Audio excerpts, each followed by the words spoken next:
After a series of political upheavals, the final part of the construction of Bolivia's most important nuclear facility has finally begun. The Center of Nuclear Research and Technology is being created with the cooperation of Rosatom. So what exactly will this facility give to Bolivia? The Center for Nuclear Research and Technology, CNRT, in Bolivia is also an important experimental project for Rosatom, the first scientific nuclear center abroad, built recently, and the structure is truly unique, as construction taking place at an altitude of 4,000 meters. It will be the highest altitude nuclear facility ever built in the world, and the most important symbol of the presence of advanced breakthrough Russian technologies in South America and in America in general. The specificity of nuclear scientific research centers is extremely difficult. In fact, these are full-fledged nuclear sites, just a bit smaller than regular ones and equipped with reactors of low power. It's quite difficult to find difference between scientific research and military development in case of the construction of them. In the past, many projects of such research centers were easily redesigned for purely military purposes.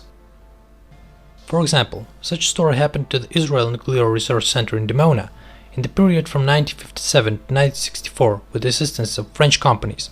A 28 megawatt heavy water reactor IRR-2 fueled by natural uranium was built there.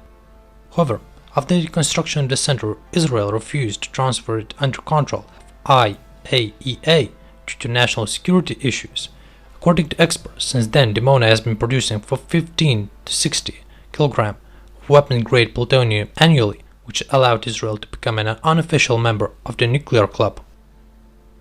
The history of the research center in North Korean Yongbyon, where in 1965 the light-water Soviet pool-type reactor IRT-2000 with a capacity of 2 MW was installed in exactly the same way.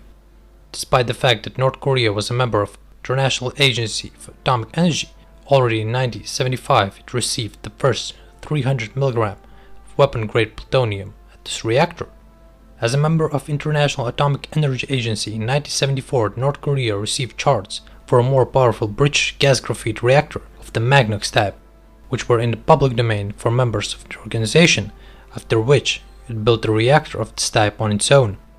As a result, by the beginning of the 90s, North Korea had more than 100 kilograms of weapon-grade plutonium at its disposal. That is what allowed North Korea to conduct the first nuclear test in 2006 and officially announce its entry into the nuclear club. Due to abuse of research reactors, the necessary restrictions and barriers were immediately introduced to the structure of CNT in Bolivia. The project was divided into two phases. First of them included preclinical cyclotron radiopharmacological complex and a multipurpose radiation center. These two objects work with ready-made sources of penetrating radiation, particle acceleration, and radioactive isotopes. Since these objects are without controlled uranium decay reactions, they are not sources of neutrons and cannot be used to produce weapon-grade plutonium. On the basis of PCRK, it is planned to produce radiopharmaceuticals for the diagnosis and treatment of oncological diseases. On the basis of an industrial gamma unit, the ILC will produce medical and agricultural products. The gamma source of ILC will allow sterilization of agricultural products, which is extremely important for agriculture of Bolivia, which suffers from pests and diseases.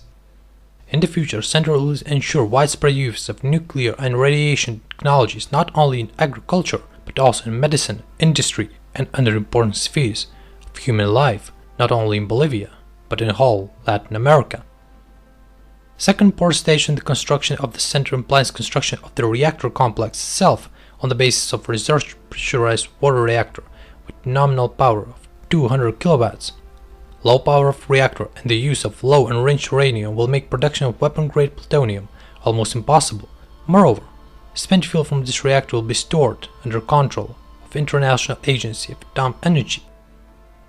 On July 26, Bolivian President Luis Arce and First Deputy General Director of Rosatom Corporation Kirill Komarov took part in the ceremony of pouring the first concrete, launching construction of the second stage of the project, a research reactor.